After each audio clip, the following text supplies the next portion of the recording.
busquem fer un esdeveniment atractiu i de qualitat. I ens sembla, en aquest cas, Sant Cugat hi ha apostat, ha entès molt bé el concepte de setmana que volem fer i ens ha ofert el millor de la ciutat. Traslladant pocs quilòmetres del que fins ara havia estat la gran ciutat i passant-ho a una ciutat especial com és Sant Cugat, li poden imprimir aquest segell especial de prestigi, de projecció, etc.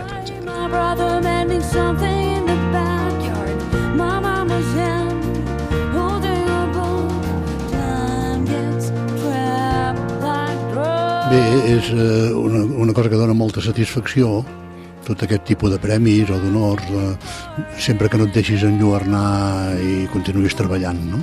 La impressió en calent és que sí, que la gent arreu del país sap que aquests dies hi ha un festival de poesia a Sant Cugat i que d'alguna manera el segueixen o fins i tot hi venen. 5 d'acords, ensenyi el seu. 10 d'acords, un moment. 5 i 10, què fan? Què celebrem?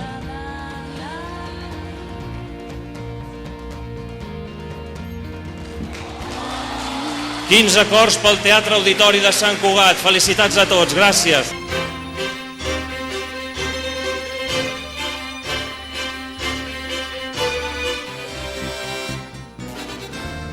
Perquè l'Auditori ens ha permès gaudir d'actuacions, d'espectacles de primeríssim nivell.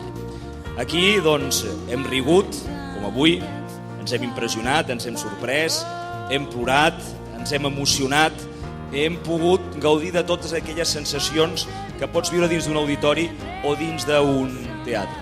Pensem que estem parlant no de 500 caixes com la primera vegada, que a més la documentació estava digitalitzada, sinó que ara estem parlant d'un volum molt superior, que són 1.500 caixes, i el que hem convingut amb el Ministeri és que en lloc d'esperar que estigui tot al final, doncs que a mesura que es vagi fent, donat que el volum és molt gran, vagi venint, vagi retornant cap aquí.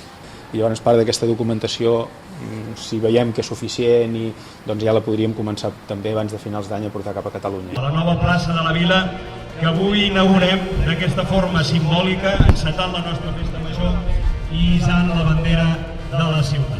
Un agraïment molt especial a tots els veïns i veïnes de Sant Cugat, però d'una forma molt especial als veïns de la Rambla del Celler i als veïns del carrer 2 de Maig.